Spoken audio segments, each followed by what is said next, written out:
Have you ever looked at your hairbrush, then just gone quiet, staring at the strands left behind?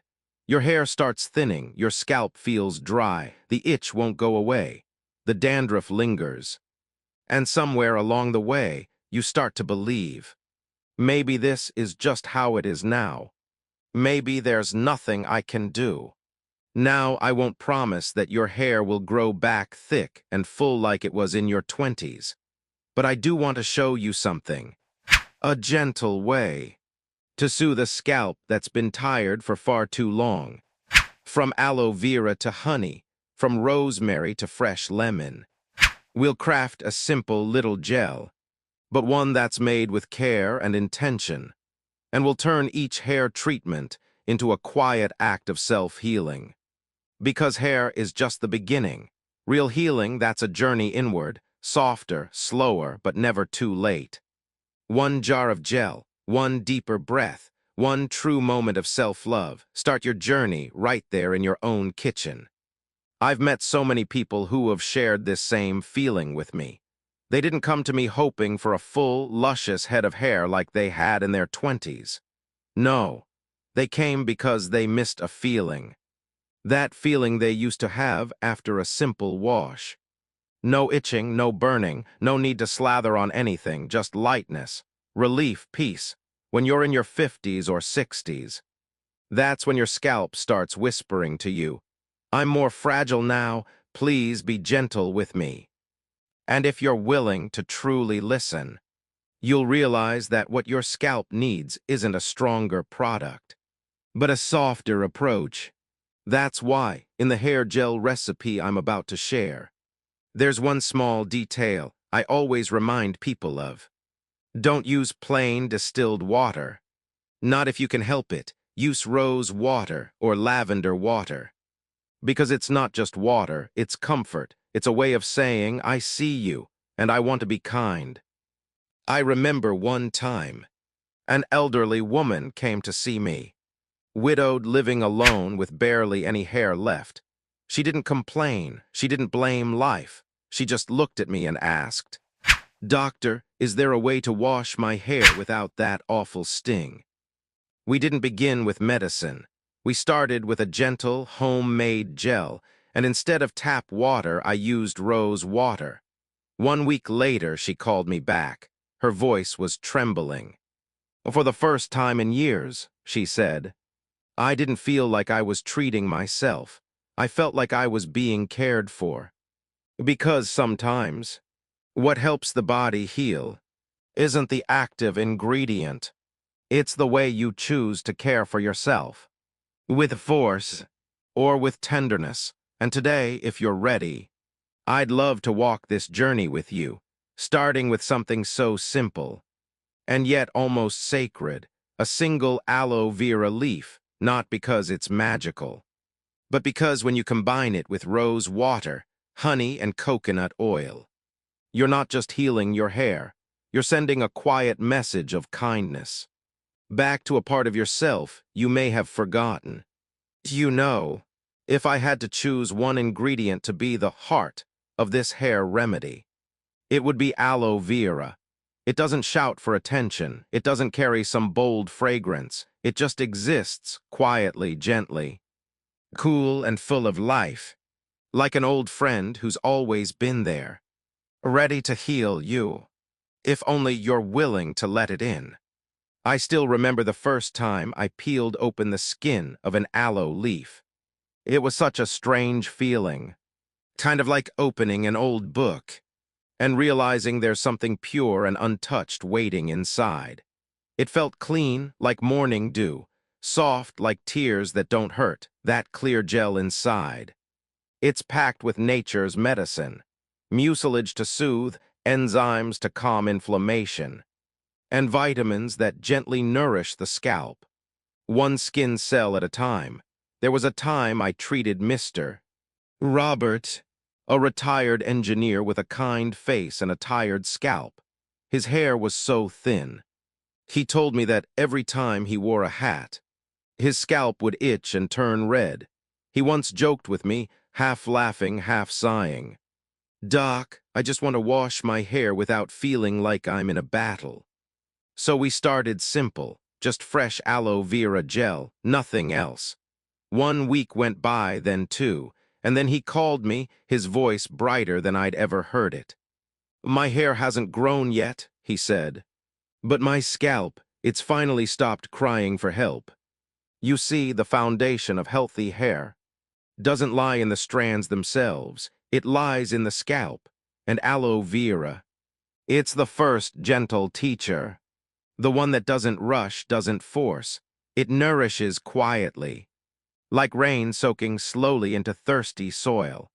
Through long, peaceful nights, there's something I want to tell you. If you're holding an aloe leaf in your hand right now, don't see it as just another beauty ingredient. See it as a symbol, a reminder that healing is possible, that nature still speaks to you. In whispers, I'm here. I've been waiting for you to come home. And once the foundation is strong, we can begin to layer in deeper nourishment. Coconut oil, castor oil, honey, each one will show up on this journey, not just to feed the hair, but to remind us a healthy head of hair is simply the result of a kind, ongoing conversation between you and your body. In the next part of our journey, I'll walk with you through a very special ingredient, coconut oil, a warm oil full of childhood memories, and the rare ability to reach all the way down to the root of each strand.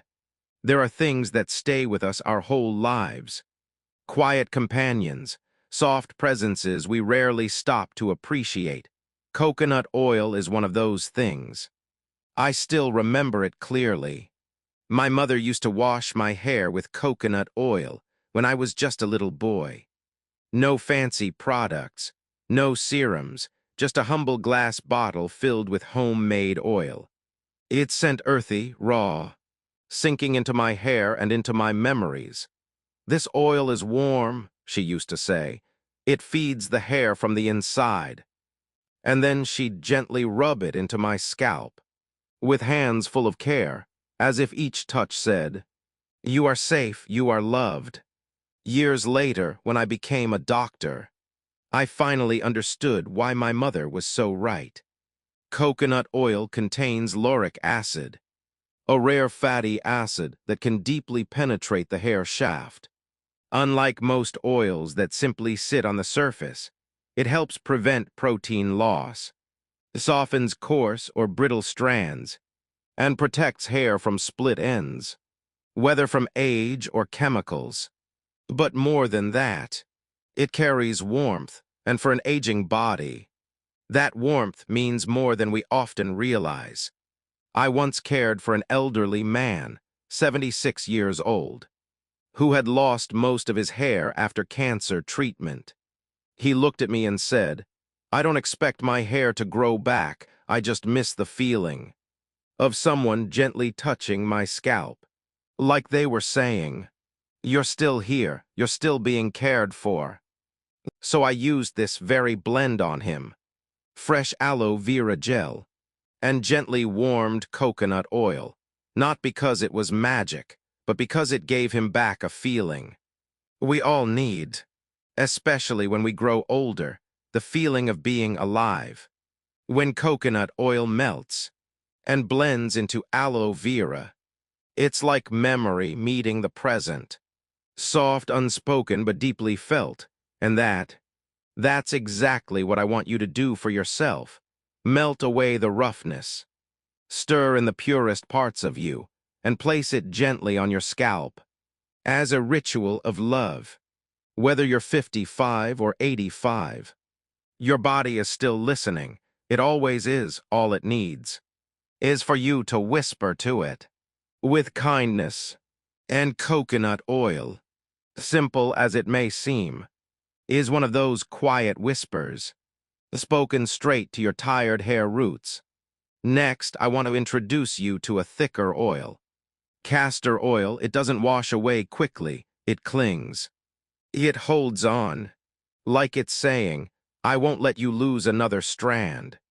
Some oils are light and fragrant, like spring rain, and others are dense, heavy, unhurried. Like winter, castor oil is the second kind. It doesn't rush. It doesn't evaporate. It won't make you say, wow, the moment it touches your skin. But it brings something we all need more of as we age: patience, wait, and a quiet promise: I will protect what's still here. Did you know? Castor oil has long been called the gatekeeper of the hair follicle. In ancient texts, it was used to treat patchy baldness, and today we know why. It's rich in something called ricinoleic acid, a compound that boosts blood flow to the scalp, delivering oxygen and nutrients straight to the roots that have been hanging on for far too long. Just like age slowly slows down our circulation, from the brain to the blood vessels feeding the scalp, castor oil steps in like a patient craftsman, standing quietly at the gate, opening the path, letting blood flow again, and holding on to nutrients just a little longer. I had a patient once, a carpenter, 65 years old. His hair was so thin, you couldn't even touch his scalp without feeling cold. I asked him, would you be willing to try something a bit sticky, heavy? He laughed and said, Doc, I just need to know it won't walk away on me, like all those other treatments did. And castor oil didn't walk away. When you apply this gel to your scalp, you'll feel the castor oil right away. It helps the gel stay put. It doesn't drip, it doesn't slide off. It's like a gentle kind of armor, holding moisture in, keeping circulation moving, and giving your scalp enough time to simply begin healing itself.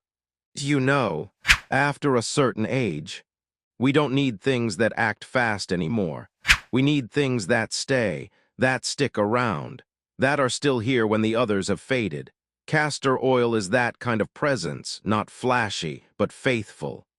And when you combine castor oil with aloe vera, gentle and soothing, and coconut oil, deep and penetrating, you've got a strong, stable base, a foundation ready to welcome something more. Something that brings antioxidants, anti-inflammatories, and the power to quietly help your scalp recover. In the next part of this journey, we'll add vitamin E, a tiny warrior that helps the scalp repair itself from the silent damages that time leaves behind. Stay with me, because your hair, even if it's thinning, even if it's been forgotten, still deserves to be cared for with tenderness. There are some heroes in this world who wear no cape, make no sound, don't show up when you call them, but are always there when your body needs someone to simply stand guard. Vitamin E is one of those heroes.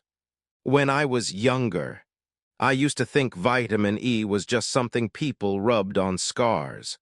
But later, as I became a doctor, and especially when I started noticing my own hair thinning, I came to understand this isn't just a nutrient, it's a shield. As we enter middle age and beyond, your scalp doesn't just get thinner in structure, it gets weaker in spirit too. Facing enemies you can't see, free radicals from sunlight and pollution, stress that builds up over the years, and the times you forgot to care for yourself because you were too busy caring for everyone else. Have you ever asked yourself, why is my hair falling out even though I don't use chemicals? Why does it feel dry, brittle, and break so easily now? Let me gently tell you this. It's because your scalp is slowly losing its ability to protect itself. And vitamin E, it's like an extension of your body's cellular immune system. It helps repair the scalp's barrier, slows down the aging of stem cells at the root of your hair. No, vitamin E won't regrow your hair overnight.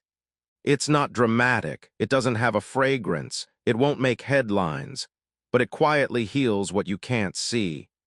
and guards what you thought you had already lost. I once cared for a cancer patient after her rounds of chemotherapy.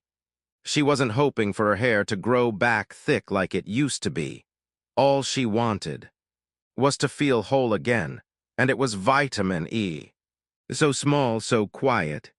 That helped her scalp slowly recover from all that pain. The outer skin softened. Tiny blood vessels began to warm up again, and then, little by little, new strands of hair started showing up, in places where there had only been pale, fragile skin. And once the scalp has been protected, the next step is to keep it clean, healthy, uninvaded, because the environment, bacteria, scalp fungi, they're always waiting for their chance. So in the next part of this journey, I'll introduce you to a guardian at the gate, one that's strong but still natural, tea tree oil, a loyal, quiet cleanser, with a bold, protective spirit. Every home, no matter how solid its foundation, still needs someone to stand watch, and it's the same with this hair-reviving formula. You can have aloe vera, gentle and healing, coconut oil deeply absorbing, castor oil thick and anchoring, vitamin E silent but restorative, but if the scalp isn't clean, if the follicles are blocked by fungus, bacteria, or flakes, then none of that goodness can go in. Tea tree oil is that silent soldier, strong yet never overpowering, sharp yet never harsh, with its natural antibacterial, antifungal, and anti-inflammatory powers. It's often seen as the path clearer, the one who makes room for true healing to begin. Do you know why some people stick to their hair care routine? Masking, massaging, week after week. Yet their hair doesn't grow. Sometimes it even sheds more. It's because their scalp is clogged. It might look like just dust or dandruff, but underneath, it's often a buildup of microscopic invaders, causing low-grade inflammation in the hair follicles, weakening each strand right from the root. I once treated a lounge singer, in her 60s, who always wore a wig when she came in. She told me, "I can't show my real hair anymore. My scalp itches all the time, it's red, burning, and my hair falls out in clumps." So we started simple, cleansing first, gently but thoroughly, just 3 drops of tea tree oil, mixed into her gel application each time. 3 weeks later, she returned, she took off her wig and smiled. "Doctor, my scalp can finally breathe again." I want you to remember this. Hair care isn't just about nourishing. It's also about protecting your scalp, the same way you protect a piece of land, clearing the weeds, removing pests, before you plant anything new. Tea tree oil isn't everyone's favorite scent. It's a little strong, a little sharp, but just a few drops is enough to keep peace across the entire root system. And once that protection is in place, your body, your scalp, can begin to receive deeper nourishment, gently and freely. In the next part of our journey, we'll bring in something brighter and purer, fresh lemon juice, a source of natural vitamin C that purifies the scalp and restores clarity. No one notices the gatekeeper, but they are the ones who keep the most precious things safe. After you've soothed your scalp with aloe, nourished it with oils, protected it with vitamin E and tea tree, it's time to awaken it. You see, we can't just live in the quiet shadows of recovery. There has to be light, something that brings freshness, clarity, and that simple but powerful feeling of being renewed. Fresh lemon juice is that little beam of sunlight. It's not just vitamin C, it's an awakening. It clears away the old, dead skin cells, helps the follicles breathe again, like a soft whisper saying, "Hey, wake up, you're still alive." A lot of people fear lemon, that it'll sting or dry the scalp, And yes, if you overdo it, but just 2 teaspoons is enough. Enough to balance your scalp's pH, to ease the oiliness without drying, to cleanse without erasing. It's like a friend who knows exactly when to say, "Come on, get up, life is still here." One of my patients was a retired librarian. Calm, gentle, quiet, but after 60, she started feeling heavy, tired all the time. Her hair was falling. Her scalp always felt weighed down. When I added a bit of fresh lemon to her formula, she looked hesitant. "Is that really necessary, doctor?" And I told her, yes, because even a recovering field still needs sunlight, if it's ever going to bloom again. The vitamin C in lemon doesn't just brighten, it stimulates collagen production, helping the follicles grow stronger from within. And its gentle acidity, when paired with the honey we'll add next, helps bring clarity and balance to the scalp, without ever being harsh. I know many people over 50. They don't hope for thicker hair anymore. They just wish for less shedding, for a lighter scalp, to wake up and not see emptiness left on the comb. And lemon, small as it is, can offer just that little touch. That helps you realize, I can still feel new again. And once the light has come in, what we need next is moisture, nourishment, and nature's gentle sweetness. There's nothing better than raw honey. In the next part, I'll share with you the quiet strength of honey, how it doesn't just soften your hair, but gently heals the hidden scars beneath your scalp surface. There's something I've noticed after many years as a doctor. People with dry, brittle hair, flaky scalps shedding more than they used to, they're not just missing nutrients, they're missing gentleness. Of all the gifts nature has given us, honey might be one of the rare few that can both nourish and heal. It doesn't rush in like acid, it doesn't vanish like water. Honey stays, it sinks in slowly, carrying with it the sweetness of life. Honey is a natural humectant. It draws moisture from the air and holds it close to the skin. For those over 50, your scalp naturally starts producing less oil. It becomes dry, less elastic, more prone to irritation. That's when honey steps in, like a warm towel laid gently on skin that's been through too much. I remember a woman, 62 years old. She worked on farms all her life, wore a straw hat every day. Her hair had been through sun, sweat, wind, wood smoke. By the time she came to me, her hair was brittle, snapping like dry grass. Her scalp cracked like parched soil. She didn't want to be pretty. She just wanted the shedding to stop, to not feel like her scalp was breaking apart. I told her, try this gel, it has honey in it. No shampoo, no comb, just let it sit there. Like a quiet thank you to a body that's been fighting for you all these years. 2 months later, she came back. She didn't say much. She just smiled, took my hand, and placed it on her head, and I felt it, not just in the softness of her hair, but in the softening of her spirit. So if your scalp feels dry and worn down, if your hair feels like straw, I want you to remember this. There is no patch of land too far gone to come back to life, as long as it's watered with gentleness.